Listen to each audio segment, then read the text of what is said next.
This is Whiskey, rescued through my favorite rescue in LA, which is Mayday Rescue, run by Natalie and crew. And Natalie named him Whiskey, and I just can't think of a better name for him. He just looks like a whiskey. This is his roadmap to success. Basically, he's a great dog, but he was a little bit fearful of men. And so we started off the session by meeting outside. Outside is a great place to meet dogs, especially if you have a fearful dog, because when dogs are fearful, everything is amplified. And inside, we're in an apartment. There's one door over here. So he knows there's only one escape route. And so that can make him feel a little bit more uncomfortable. You're gonna lay down over there. So basically when we're outside, not only are there an infinite number of escape routes, but also there's a lot of distractions. There's a cat out there, there's smells, there's birds and limes, and there's the smell, and there's construction and all the rest of this fun stuff that's going on. That provides a nice distraction so the dog can't focus on whatever it's fearful of. Its attention is split by amongst a lot of different things. And that's a great way. He's trying to get in my bag. I might have to adjust this in a sec, but just keep rolling. So basically, what I did is I called ahead. I left a trail of treats on the sidewalk, and I was sitting on a rock kind of next to the house. And so basically, when he came out, he got a handful of treats. And when he came to me, he took the treat right out of my hand. And I asked the guardian, "Is this normal?" And she said, "Absolutely not." And so we created a positive association. He was somewhat distracted. And then when he met me, he felt like he had a lot of options. And then we walked a tiny little walk. We went for maybe a 1-minute walk. Then we walked into the place, and he's been buddies with me ever since. So right now, the guardian has him throw a ball and does some other things which he has guests over. I would arrange to practice that greeting. And try to do that with a variety of people. Go through your phone, people that you haven't seen for a while. "Hey, you've never met Whiskey? You haven't been in my new place? I've been there over a year. You got to come and check it out. I'll get some wine. Why don't you come over?" And my dog is actually sometimes fearful of men. You can help him get over that. And so when they get there, just leave something down in your driveway and just say, "Hey, I'm going to leave a little ramekin of about 10 treats. Can you just make a trail of treats and sit down on the rock?" And have them, you can explain where they go and shoot them a video or whatever it is. But that way, every time he meets someone, he meets in a more outdoor sort of scenario, and he feels more comfortable, and we have that positive reinforcement. And eventually, what you'd like to do is at first have the person sitting on the rock that I was sitting, then have them a little bit closer, and eventually maybe there's the trail of treats is right outside your front door, and they're sitting on the ledge by your driveway. And so they're getting closer and closer, and eventually you could have the trail of treats down your steps and have them sitting on the bottom step. And eventually just, if they're the top step. So the idea is the more he meets new people and they create a positive association, after enough repetition, you won't have to do the trail and all the rest of those things. All right, we started off once we got inside by talking about a little bit about exercise. He's exercised right now more than most of my clients do, but he's a high energy dog, as small as he is. He probably needs even more. So I showed the guardian, well, she already knew that you can use a laser. It's a great way to burn energy for most dogs. If you try to use a laser and the dog gets really freaky and they're addicted to crack, don't continue using it. It's not healthy for those dogs. But he just chased it in a healthy manner, and so it was great for him. We could also play fetch. He loves to play fetch. When you're playing fetch, again, make sure you're doing it with your rules and adding a little bit of structure to the game. And incorporating games is ways for the dogs to in activities where we're teaching dogs to learn is wonderful. So basically, when he brings you the ball, tell him to drop it, and then tell him to sit, and only then do you pick it up. And then as you throw it, say the word fetch. When he picks it up with his mouth, say fetch. When he comes over to you and drops the ball, then pet him again and say fetch, or give him a treat. We tried to do it with the treat once, and he just lost interest in fetching. So just maybe pet him and say fetch. So now you're kind of assigning the command word to all three aspects of fetch, and he wants to do it. He already loves to do it anyways, but it's a great way to burn energy. The guardian may also want to get an eye fetch, which is a little white, it's a really pretty looking device, and it lets the dog play fetch with itself. Since he's inside at home, he has 2 cats that he likes to play with a little bit, but that way he can play fetch throughout the day. And if he's being rambunctious, he likes to really bite at this blanket. So if he gets really rambunctious, that should be your indicator he needs a little exercise. Or if he starts barking at sounds outside or rambunctious or running around, interpret that as not him being naughty, but his way of saying, I need some excess energy to be burned. Also remember, exercising him before the walk produces a much more efficient walk. Exercising before a guest arrives can set him up for success. Before you're at the dog park, I know we don't probably do the dog park a ton, but you probably go back to the dog park and start exercising him before you go in there. Now I have a video on going to the dog park, but what I do when I go to the dog park is I don't let the dog run in front of me. I did a whole version of this exercise with leashing him up because he gets super excited as soon as the leash gets pulled out. And that's an example of what we call classical conditioning. something happens and it's followed by something the dog really likes to have happen, and that makes the dog start getting more and more excited.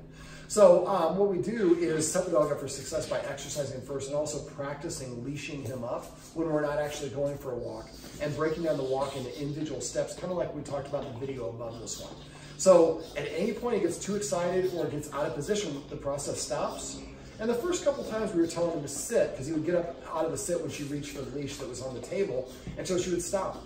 And she'd say sit, and he'd sit, and then she'd reach again. After you do that 3 or 4 times, then just stop and just wait for him to sit automatically without telling him. But remember, don't tell him the command word more than once. Don't use your hand signal. Here's what sit is. Sit. 1, 2, 3. You don't sit by 3. I'm walking away and on my computer or watching TV or whatever else it is. Remember, practice this at times when you're not going for a walk. So number 1, you take away the excitement or lessen the excitement. Number 2, it helps him practice, hey, the only way we're going to do this is if I do it her way. And I'm not being punished, I'm not being chastised, I'm not being corrected, but nothing happens. I do it her way and something great happens. I do it my way, nothing happens. Well, if my choice is nothing or what I really want, I'm going to start doing the thing that gets me what I want. So remember, when you're going through the door, don't let him run out the door ahead of you. And so again, reach for the handles. Make sure that he's on this side of the little cabinet that's in front of your door. And then he's there, and then you start reaching for the door. But don't expect to reach the whole thing. And you're going to do a lot of back and forth, kind of like what I talked about in the video above, going back and forth, small versions of the step until we get to each individual step. And then we're going to do all the individual steps in the easiest version possible. Then we're going to string all of the steps together. So the first step is just reaching for the handle or for the leash. And then once he's calm and he's seated, then we pick up the leash and he stays seated the whole time. We attach it. Hey, buddy, drop. So I say it once. Oh, there we go. Sit. Is he kind of sitting? I can't really see. Yeah. Fetch. Fetch. You just picked it up. You sound like you're kind of a perverted Darth Vader when you're biting on that thing. All right, going back to the door. So first stage is just reaching for it in small steps until he is seated throughout the whole process. Then I'm going to reach for the door. And when I reach for the door, I reach for the deadbolt first. So just reaching. As soon as he gets up out of sit, stop. Once he sits, return the process. Return to the process. And as soon as you get to the point where you touch it, then jiggle it a little bit. And then eventually you're locking it and unlocking it. He has to stay seated the whole time. And then you go to the handle. You jiggle the handle. And then you jiggle the lock on the handle. Then you, after you jiggle a little bit more, then you open it a crack and then you close the door. And then open it like an inch and close it. And then 2 inches and close it. Doing it back and forth. He's like, oh man, boring. We used to actually go for a walk. Yeah, we're going for a walk when you do it the way that I want, which means you have to be calm and seated throughout the whole process or I lose interest. Now, at first this is going to take a long time, but after a while he'll start sitting right away and he'll get it and he'll do it faster and faster. And you won't have to spend all the time. But for the short term, try to practice leashing him up like 2 to 4 times before every 1 time you take him for a walk. And that will break that association quite so much. But it's a great practice training session every time you do this, and it helps him respect you more as a leader, helps him practice calming down. Now when he does this, I find this funny. Now he's complaining. When he does this in the appropriate context, like right here he's doing it, if he does it again, I might pet him and say, grumble.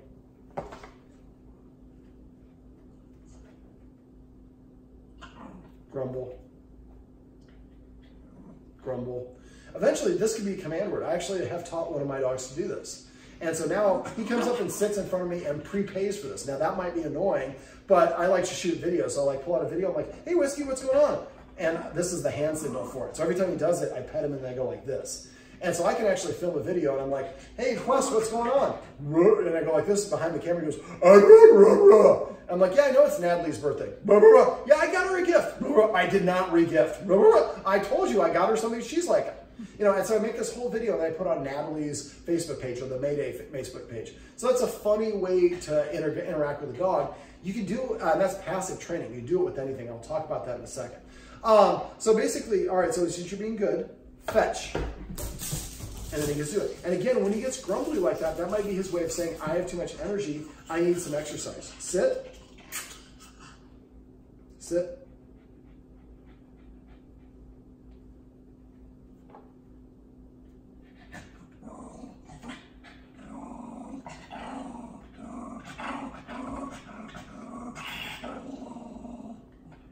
Now, in this case, the grumble is a protest, so I wouldn't reward in this particular capacity. If he does it for other things, which he probably does, that's when I would reward.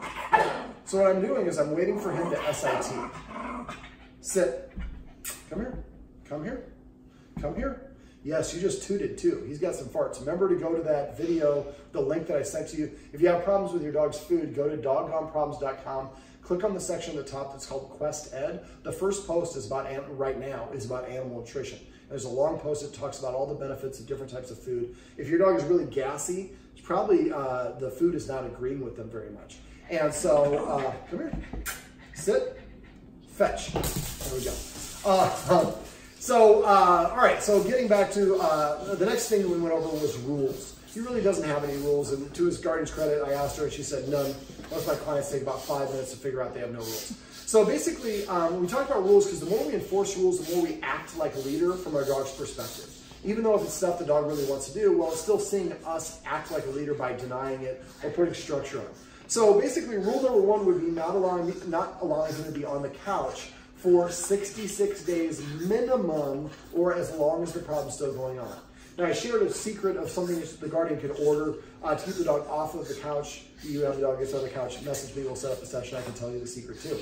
But get those and put those up here, that'll block it when you're gone. And after a while, he'll just get used to not being on there. And then instead of having one on each cushion, maybe you have 2 here and you kind of move them together. And gradually, eventually, you don't have to have him here at all, and he's just accustomed to not being on the furniture.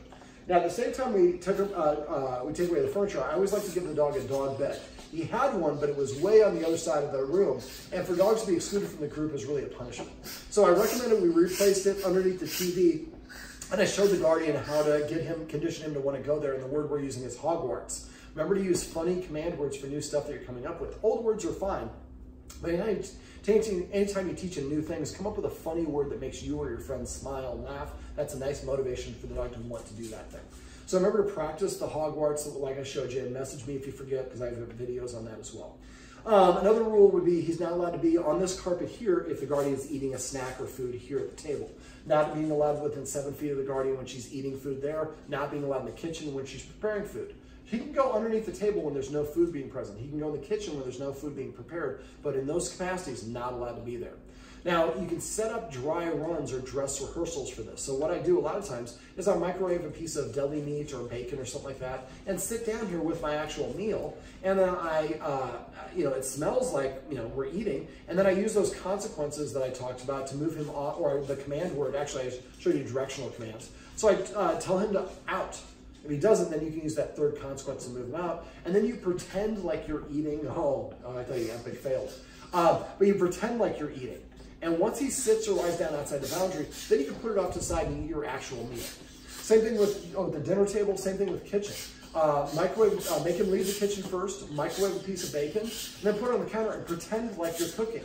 And actually, most people, when they do this, they're actually preparing to cook. So they pull the supplies out, but turn the stove on and all the rest of that stuff. And as soon as you cross the threshold, you stop what you're doing and march at it. So you're not actually cooking at this point, you're preparing to cook, but you're keeping your eye on him without looking like you're keeping your eye on him. And as soon as you cross the threshold, you're racing towards him, or if you can, be really observant, and when he's approaching the boundary, you hiss at him to disagree. And after a while, he'll just start sitting and lying down outside the kitchen. He understands when you're in the kitchen cooking, I'm not allowed to be in there. And that's him practicing some self-restraint on his own, not because you're punishing him or anything like that, because we've conditioned and taught him that this is what's expected. Other rules, let me see, eating is really important for dogs. And so I recommend the guardian starts feeding him after she eats first. So for breakfast, because she eats breakfast at work, I would put food in his bowl, don't let him eat it, and then block him from using the escalating consequences I talked about. Then get a chip or cracker, a piece of celery, a piece of carrot, something you can eat in 5 more bites. It can't be a smoothie, it can't be coffee. And don't fake it, because they can smell cancer in a person's body, so then we'll know if you're not actually eating food. And then when you get done eating your fifth bite or how much you want to eat, then invite him to come eat. Right now it takes him up to an hour to eat. We're not going to do that anymore. After I give you permission to eat, you have a maximum of 5 minutes if you don't ever come to the bowl. And once you come to the bowl and address the bowl, as soon as you walk more than 7 feet away, I pick up the bowl, I dump it empty, and put the empty bowl back on the ground. It's important to put the bowl back down empty. So now you recognize the bowl's empty, it's empty, it's empty. Oh, there's food there. Come. It's passive training. We'll talk about that in a sec. And so now it becomes a very special thing, but don't over-encourage him to eat You eat after me and when I give you permission to eat, and if you don't eat, the food goes away and you don't eat again until the next meal. Now, he's not a fat dog, but he is not emaciated. He can go without a meal or two. And remember, who blinks first loses. So don't cheat for him because you're saying you can eat as much as you want. You just have to eat when I tell you to eat. Fetch. And so after a while, now every time you feed him, that becomes another illustration of that you're the leader, he's the follower, and it helps him practice some self-restraint and control, and it'll help him eat better. Look for ways to delay gratification, and like I said, with playing fetch, if you want to play fetch, you have to drop the ball and sit, or whatever it is. Remember, your game, your rules. All right, let me see, what else? We also went over petting with a purpose and passive training. Petting with a purpose is if he wants me to pet him, and he comes up and nudges me, barks at me, or jumps at me, I'm going to tell him to sit. He's already sitting, so I'll fetch again. And then once he sits, I pet him under his chin, say the word sit, and only the word sit. Remember, don't talk too much to your dog. Say just the command word. And also don't say sit, sit. And then as soon as he gets done, and then you can pet him, if he sits, then we pet him under his chin and say the word sit once, and then you pet him as much as or as little as you want, once to infinity. After a while, he'll start coming and sitting in front of you to prepay for the attention. And when he does, pet him. If he's already sitting when he nudges you, tell him to come and sit over here and tell him to lay down. But eventually he'll start prepaying for the attention because that's his way of paying and showing you respect. And when he does that, make sure you don't pet him over this head, but you can pet him anywhere else, but try to pet him under his chin. After a while, like I said, he'll prepay for it, and that's awesome. Now, I also use something called passive training, which is what I just did here. So if the dog comes up to me on his own volition, I'm going to pet him and say, come. If he sits down near me without me influencing him at all, I'm going to pet him and say, sit. If he lays down, I'm going to pet him and say, crash or chill or down or whatever his word is. So I'm putting things in context. When he sits, I'm petting him and saying it's the word sit. When he sits and I pet him and say, good boy, well, that's a reward, but you're giving me your attention and you're petting me. So I'm already getting two positives. I don't need to hear good boy. And you say good boy when we sleep, come, go, poop, do everything. Doesn't mean any one specific thing. So make sure you just say the command word only when the dog does it on its own command. Well, really, at a point, just say just the command word. But for passive training, you just wait for him to voluntarily offer you the behavior. I do this for eating. Every time my dogs eat, I say grub, chow, feast, and lasagna. Each dog has its own unique command word. Let's come up with a word that means for him to eat. So what are your favorite meals or favorite dish or whatever it is? So now you can command him to eat on command. Most people never think about this, but teaching a dog to drink on command can be very helpful as well. If you're on a hike and you're not going to have access to water later on, how do you do that? Well, just teach him every time he takes a drink of water, call it like martini or whatever your favorite cocktail is. So every time he takes a drink of water, you say Merlot. And then, you know, your friends come over and you're like, oh, Merlot, and the dog goes and drinks water. They laugh. It's funny. So coming up with these funny command words can be really beneficial. Use the same process for potty. Every time you're outside and he starts to pee or poop, say dump or business or whatever the word is that you want to use, sit, fetch. And so you're putting all these things in context, which makes you have a better vocabulary with them. Name all of your individual toys. All balls can be balls, but this blue thing, maybe you call it spike, football or whatever it is, and avoid taking it away from him. Make him drop it. Again, we're playing the game of my rules, not your rules. We also went over the escalating consequences on how to disagree with dogs. Message me if you forget how to do those. We also went over a focus exercise. You can also find that. Just go to doggoneproblems.com, click on dog training tips. On the right side of the page on the laptop, there's a search box, type in focus. I've done this with hundreds of dogs. There'll be a whole bunch of videos. I'll show you how to do it. Remember, get to the 15-second focus in the house within 7 days maximum. But since it's just you and him, you probably get there faster. Sit. So you didn't do what I want, not my way, and so we're not playing it. My way or the highway. The focus exercise, remember to get to that within 7 days maximum, but I think you can do it faster than that. And anytime that he looks away, make sure you back up and do it at a shorter interval. And then do it right outside your door and in your courtyard, and then eventually you're going to cue it while you're on walks. Speaking about walks, I showed how to use a special twist leash, the martingale collar, as well as my 5 rules for a structured walk. And if you forget what those are, go to Dog Gone Problems, click on dog training tips and type in structured walk, and there'll be videos that'll show you how to do that as well. Remember to warm up on the walk though. You could as soon as you get him there, tell him to sit, give him a treat, and then take up to 5 steps, stop, sit, treat him, sit, treat him. So you're gonna give him 10 treats, taking no more than 5 steps the first start of the walk. And eventually then you can make it every 10 steps, up to 10 steps. But after a while, he's just like, every time you stop, he's just sitting down automatically because that's going to give him a treat. We've created a positive behavior through positive reinforcement and positive dog training. Let me see. I think that's about it. Is there anything else we want to go over? All right. Now, if you have any other questions, please message me. If I don't hear from you, I assume that means everything's going great. So I have videos on all this stuff I can send to you, but again, you can find it on my website pretty easily. Now, let me come up here, buddy. Come here. Westie. Come. Come here. Come here. See, I'm doing what I tell my clients I do. I'm asking you 100 times. By not coming, you retain the power. So let's go ahead and do it this way. We'll use a higher criteria. Westie, come. So get into a habit of playing hard to get. This is probably because you've gotten in a habit of asking him over and over again, I'll come when I want. So if you invite him on the couch, when you do get to the point where he's allowed on the couch again, you come up when I tell you, and if you don't come up and later on, no, I'm not gonna come up because you asked me to, and then later on wants to come up, no, your offer is rescinded. You better come when I ask you to, because it's a temporary offer. Just like you watch Shark Tank, sometimes they pull that offer. Same sort of situation. So would you like a treat? Yeah, how about if you come up here and get the treat? Nope. Well, this is Westie and he's being determined.